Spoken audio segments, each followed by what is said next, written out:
your information, I'm about to read you a classic tale of terror by Edgar Allan Poe. Come have fun with us and don't forget to subscribe.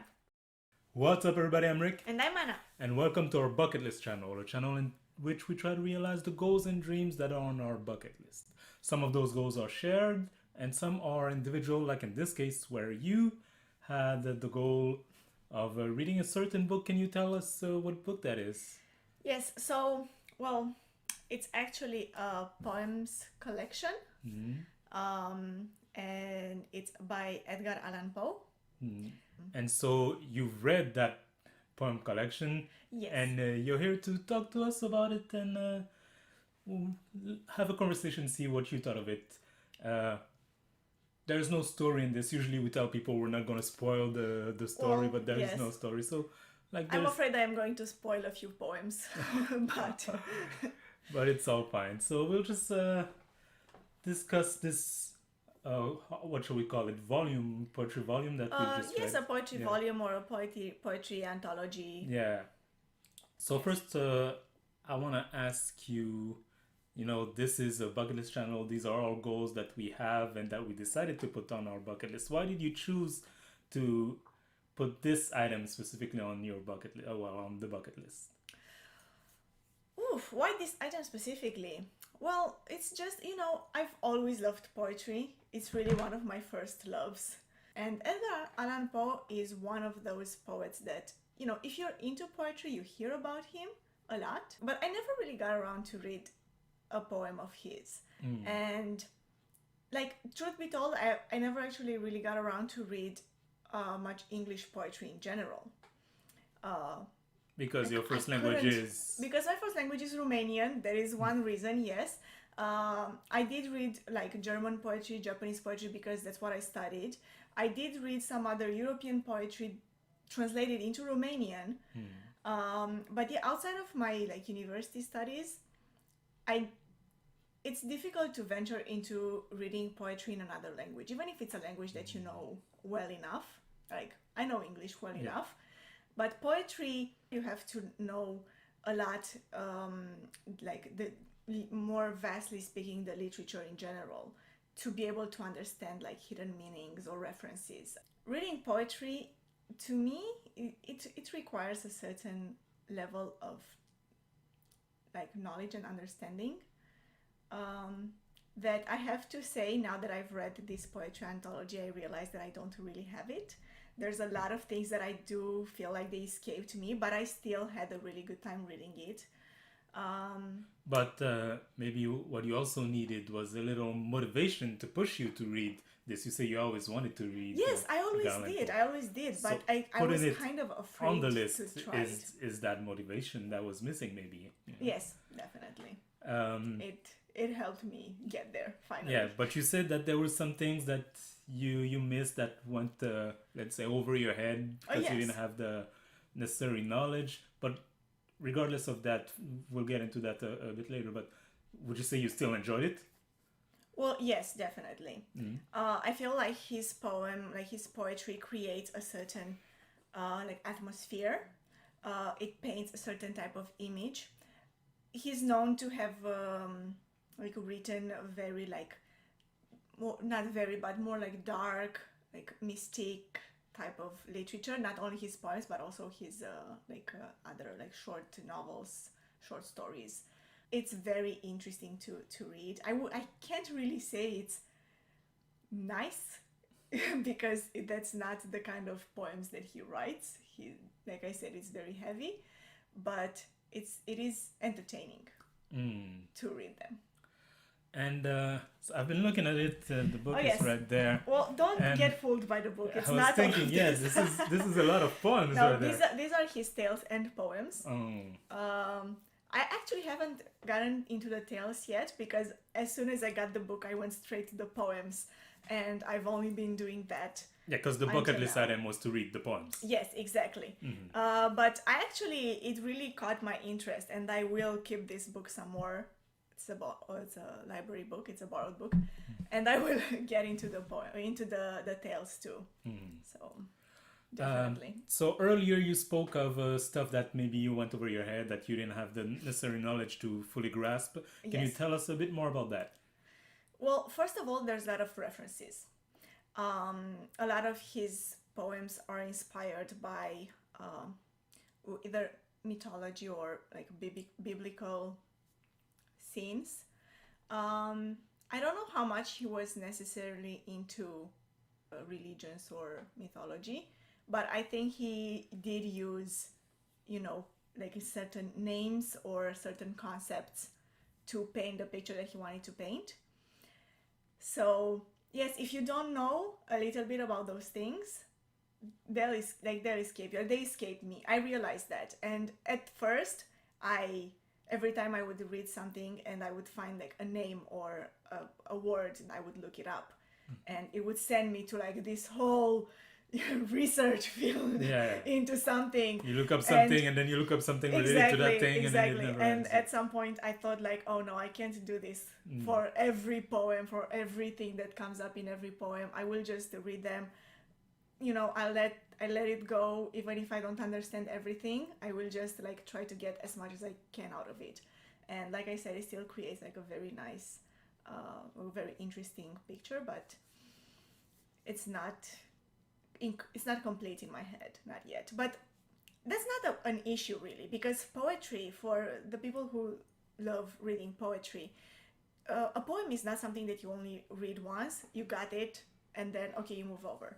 Like most of the times we do that with novels. So we come back to certain novels that we love in particular, but most novels or stories in general, you've read it once and then you're done. Like you got the story, you got the ending, that's it.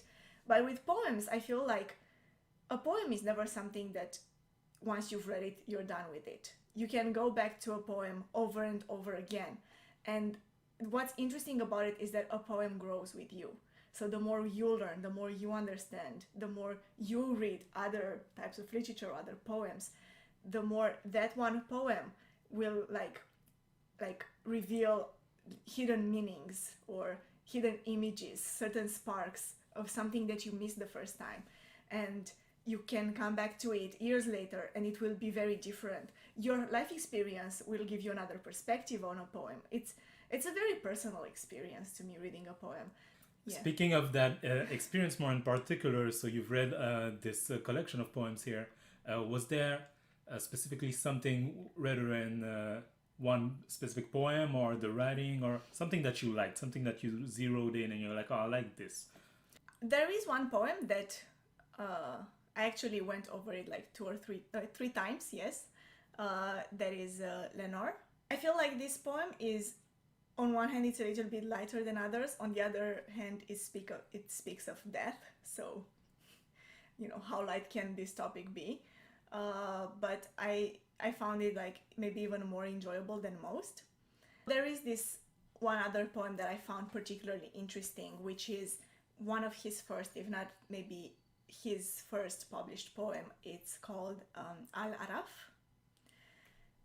So this is one of those, like what I was talking about earlier, that is inspired by certain concepts from the Quran.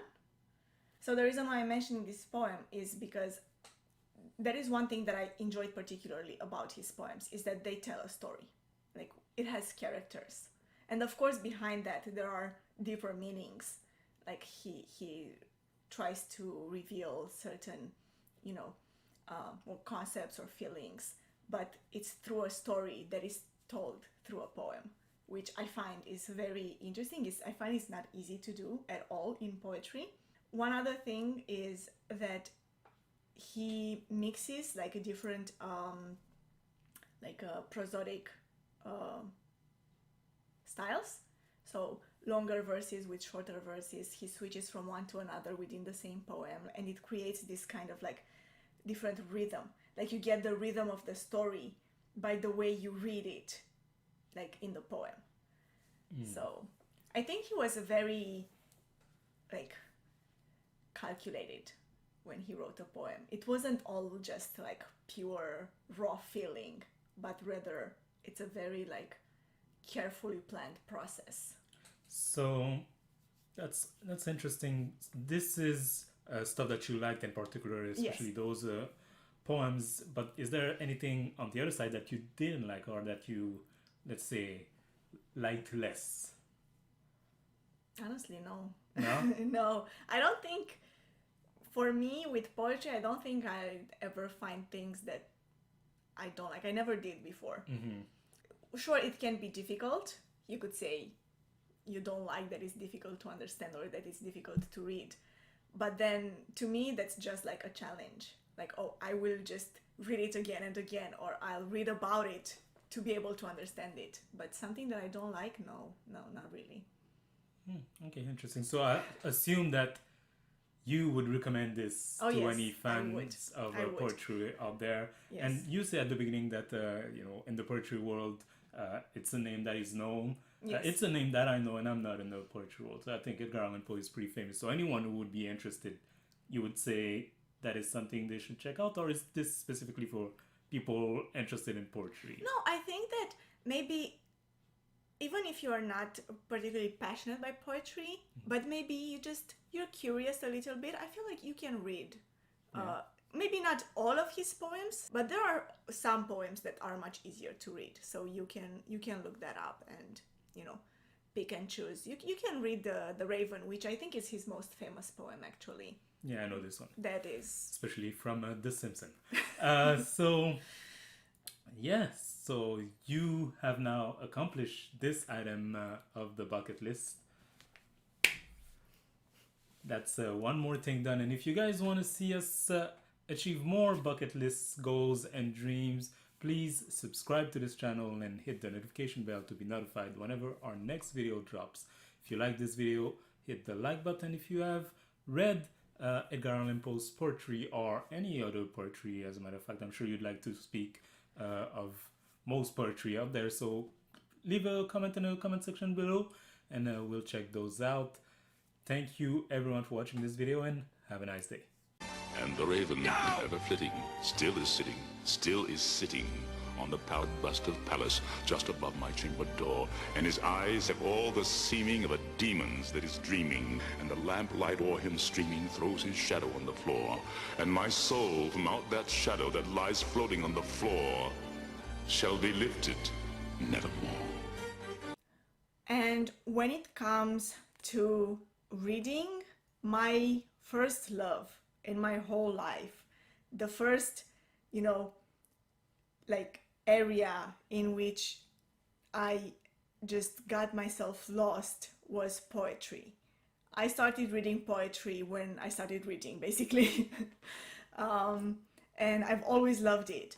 And I've always been curious to discover more foreign poets. I've mostly only read Romanian poets. I feel like poetry is very tricky to translate.